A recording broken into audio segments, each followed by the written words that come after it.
Destaque de Brasília: o Supremo Tribunal Federal formou maioria para manter as restrições definidas pelo ministro Flávio Dino em relação ao pagamento das emendas parlamentares. A gente chama a repórter Janaína Camelo chegando. O Janaína, o julgamento já foi encerrado ou continua no plenário virtual? Boa noite para você, bem-vinda. Muito boa noite, Thiago. Boa noite a todos que estão nos assistindo. Olha só, os últimos 2 ministros do Supremo que faltavam aí apresentar os seus votos nesse julgamento acabaram de votar. O ministro, que é o presidente da Corte, Luiz Roberto Barroso, e o ministro Cássio Nunes Marques, acompanhando aí a decisão do relator, né? O voto do relator, que é o ministro Flávio Dino, aí por suspender essas emendas parlamentares. O voto do ministro Cássio Nunes Marques foi com ressalvas, mas então foi por, no fim das contas, e todos os ministros já votaram, foi por unanimidade. O Supremo Tribunal Federal, então, decide manter a suspensão da execução das emendas parlamentares que foram decididas aí pelo ministro Flávio Dino. Mas a maioria do Supremo já havia decidido por isso, né, Thiago? Hoje mesmo pela manhã, pouco antes das 10 horas da manhã, já havia se formado aí maioria para manter essas decisões do ministro Flávio Dino. Eu separei aqui um trechinho do voto do ministro Gilmar Mendes, porque 3 ministros apresentaram um voto aí escrito. Um deles, o ministro Gilmar Mendes, ele fala o seguinte, abre aspas: talvez tenha chegado a hora de apreciar finalmente um projeto de lei complementar para tratar das emendas orçamentárias, ao invés de adotar a LDO como uma lei tampão. Fecha aspas. Então, é um julgamento que analisou ali 3 decisões do ministro Flávio Dino em 3 ações diferentes.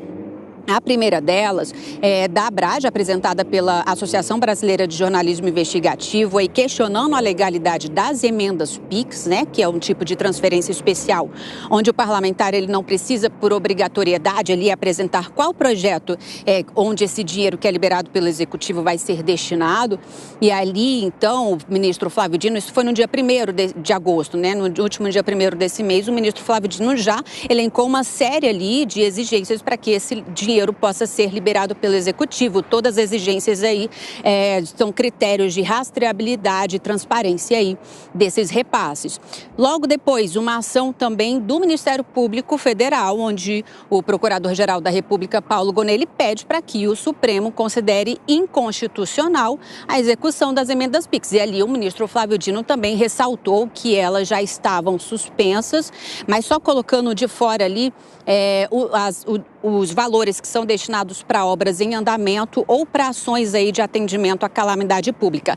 E a terceira ação, onde houve aí decisão do ministro Flávio Dino por suspender emendas parlamentares, foi a última, que foi apresentada pelo PSOL contra as emendas impositivas, né? Pedindo aí para que o Supremo considere inconstitucionais todas as emendas impositivas. Então, além das emendas PIX, também as emendas aí de finalidade definida, onde ali, ao contrário das emendas PIX, o parlamentar ele é obrigado a destinar, a informar quais são os projetos onde esse dinheiro vai ser utilizado, e também as emendas de bancada, onde os parlamentares em conjunto ali indicam as suas emendas, os parlamentares dos estados. Tiago. Enquanto isso, não é, Janaína, a reação do Congresso foi bem rápida. O que decidiu o presidente da Câmara, Arthur Lira, depois dessa decisão do Supremo, hein, Janaína?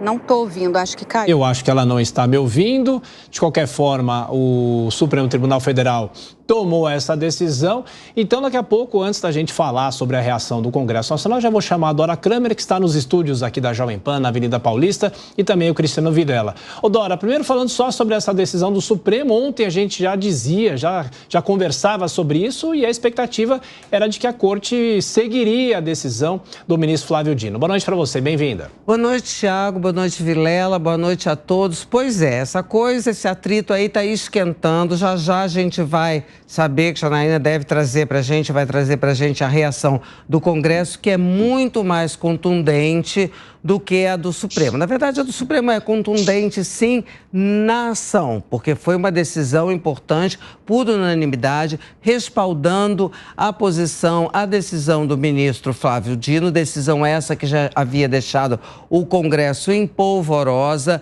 reagindo, pedindo ao Barroso, o ministro Barroso, presidente do Supremo, que suspendesse a decisão. Imagine, claro que não foram atendidos. Agora, por que eu digo que a coisa é mais amena do lado do judiciário? Porque os ministros, alguns ministros que votaram, todos falaram em negociação, chegar a um meio termo. Aí Janaína trouxe a posição do Gilmar Mendes, que já é uma proposta nesse sentido. Faz lá um projeto de lei para que a gente e tal. Aí, de repente, o Congresso aprova, aceita colocar uma transparência, aí o Supremo cede um pouco. Esse é o clima. Inclusive, o ministro Lewandowski da Justiça também disse isso, dizendo, não, nós vamos chegar a bom termo. Esse é um desejo também do Executivo, mas por hora no Congresso não. Por hora a coisa no Congresso está fervendo,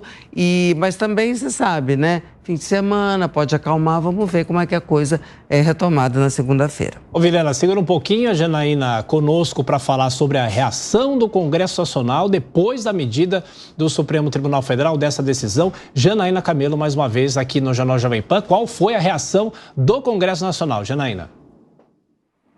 Pois é, Tiago, só lembrando que ainda de madrugada o presidente ministro Luiz Roberto Barroso aqui do Supremo, ele negou aquele recurso que foi apresentado ontem, né, pelo Congresso contra essas decisões do ministro Flávio Dino, recurso assinado pelos presidentes do Senado, Rodrigo Pacheco, da Câmara, Arthur Lira, pelos presidentes de 11 partidos políticos, né, como por exemplo o PT do governo Lula e o PL, partido de oposição. Então, o presidente aí decidiu negar esse recurso e aí hoje o presidente da Câmara, Arthur Lira, ele enviou para a Comissão de Constituição e Justiça da Câmara uma PEC, que é uma proposta de emenda à Constituição que limita os poderes do Supremo Tribunal Federal. Ela permite aí que o Congresso possa sustar as decisões do Supremo, caso entenda aí que essas decisões elas sejam aí medidas que exorbitem do adequado exercício da função jurisdicional e inovem aí o ordenamento jurídico como norma geral e abstrata. É isso que prevê essa PEC e aí ela pode aí sustar decisões do Supremo se houver aí 2/3 de votos da Câmara, 2/3 do total dos deputados e 2/3 aí do Senado. Isso foi enviado para a CCJ hoje pelo presidente da Câmara, Arthur Lira. Além disso, ele também decidiu enviar para a CCJ aquela outra PEC também que limita os poderes do Supremo, mas com relação às decisões monocráticas, né, que no ano passado a gente viu ela tramitar no Senado, que é do senador Oriovisto Guimarães. E essa PEC ela foi aprovada no Senado no final do ano, foi para a Câmara dos Deputados, estava ali suspensa até então e agora o presidente Arthur Lira decidiu desengavetar essa PEC e também despachar aí para a CCJ. Tiago. Pois é, reação imediata então da Câmara dos Deputados. Janaína Camelo, daqui a pouco você volta com mais informações no Jornal Jovem Pan. Bom, Cristiano Vilela, a confusão está armada, a própria Dora diz que talvez o fim de semana ajude a esfriar um pouco esse clima, mas o presidente da Câmara, Arthur Lira, desengavetou uma medida polêmica, um projeto polêmico, e o Supremo, é o que a gente já falava aqui, confirmou que havia a expectativa de que a Corte ia acompanhar o voto do ministro Flávio Dino. Análise de Flávio Dino, não é, Vilela? Boa noite, bem-vindo. Exatamente, Tiago. Uma boa noite a você, boa noite a Dora e todos que acompanham o Jornal Jovem Pan. Olha, a decisão do Supremo Tribunal Federal, ela foi irreparável. De fato, nós temos uma situação que não cabia mais duração no Brasil, essa farra, esse abuso, esse exagero da utilização e da imposição das emendas parlamentares, num efetivo desvirtuamento do próprio sistema tripartite de poderes. Então, a decisão do Supremo Tribunal Federal, ela é excelente, agora corroborada pelo plenário do Supremo Tribunal Federal, plenário virtual, que dá realmente o peso necessário a essa decisão. Agora, todos nós sabemos que, de fato, existe um momento de turbulência política, legislativa, executivo, judiciário, e isso vai ter que ser resolvido. Eu espero que na fala, como bem disse o ministro Lewandowski, que seja resolvido com muita conversa, com muito diálogo, que pelo menos é o que a gente espera. Ô Dora, o fim de semana é suficiente para esfriar esses ânimos aí? Essa matéria aqui, a gente já discutiu muito isso nos últimos meses, porque passou pelo Senado, para evitar decisões monocráticas? Será que isso vai prosperar ou vem no momento, no calor da hora, como a gente costuma dizer? Pode ser no calor da hora, mas você sabe que esse não foi o único sacode, né, que o Congresso deu, porque lá atrás, na primeira decisão do ministro Flávio Dino, que atingia não todas as impositivas, mas só as chamadas PIX, o Congresso já bloqueou um repasse de uma verba, 1 bilhão e 300 milhões, se eu não me engano, para o judiciário. Então, você vê que a reação foi reação em cima de reação, né? Pode ser no calor da hora, pode ser que, como do judiciário vem uma disposição para abrir um diálogo, vamos ver se o Congresso aceita, porque ao Executivo, que também está interessado nessa história, e ao Executivo, claro que interessa colocar um freio nessa coisa, nesse abuso das emendas, por tudo que o Vilela aí descreveu. Então, também para o Congresso, para o Executivo, é interessante colocar um freio, mas não é interessante um Congresso em pé de guerra, entendeu? Então, também, essa semana, essas forças aí vão entrar. Gente, como o mundo não acaba, no fim, eu acho que eles acabam dando um jeito.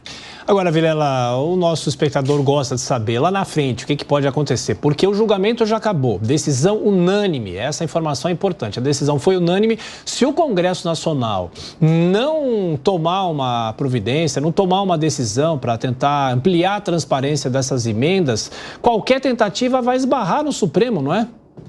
Exatamente. Olha, pelo que a gente tem visto nos últimos tempos, a decisão tomada do Supremo Federal, ela é uma decisão final. Realmente não vejo possibilidade de qualquer flexibilização nesse sentido. Eu vejo que, eventualmente, como muito bem colocou o ministro Gilmar Mendes, a possibilidade de que haja um projeto de emenda constitucional ou de lei complementar, mais especialmente, que venha a regulamentar outros critérios, que venha a permitir que esse instituto ainda possa subsistir, mas dentro de critérios de transparência e de racionalidade. Não dá para a gente continuar tendo o legislativo praticando atos que são atos necessários à função do Poder Executivo.